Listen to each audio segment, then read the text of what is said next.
নমস্কার বন্ধুরা, আজকের রেসিপি তালের বরফি।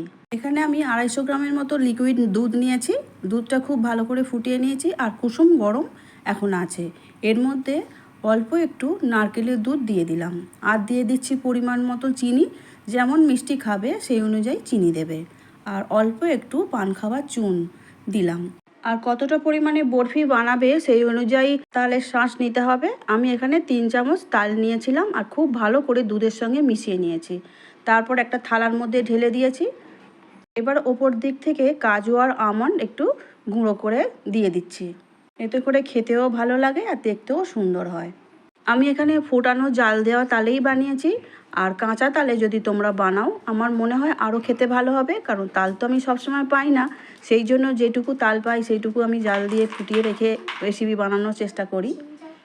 3-4 ঘন্টা খোলা এমনিই রেখে দিয়েছিলাম বাইরে, ফ্রিজে রাখার দরকার নেই, এমনিই জমে যাবে।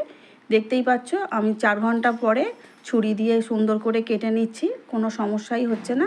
পিস করে কেটে তুলে নেবার পরে ফ্রিজে রাখতেই পারো 1 ঘন্টা, কারণ ঠান্ডা ঠান্ডা খেতে খুবই ভালো লাগবে। আমি অবশ্যই ফ্রিজে রেখে দিয়েছিলাম, তারপরেই ফ্রিজ থেকে বের করে তোমাদের দেখাবো। এবারে দেখতেই পাচ্ছ কত সুন্দরভাবে জমেছে আর কি ভালো দেখতে হয়েছে, তাই না? এইভাবে সমস্তটাই পিস পিস করে উঠে যাবে। তালের বরফি একদম রেডি হয়ে গেছে। একটা সার্ভিং প্লেটের মধ্যে তুলে নিচ্ছি। দেখতেই পাচ্ছ কত সুন্দর পিসগুলো দেখতে হয়েছে, তাই না?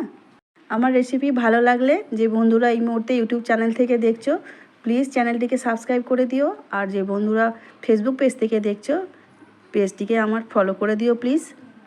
কাছে ও দূরের বন্ধুদের, দেশ ও দেশের বাইরের বন্ধুদের বলছি, তোমরা সবাই খুব ভালো থেকো, সুস্থ থেকো। দেখা হবে আগামী ভিডিও নিয়ে। আমার ভিডিওটা পুরো দেখার জন্য অসংখ্য অসংখ্য ধন্যবাদ।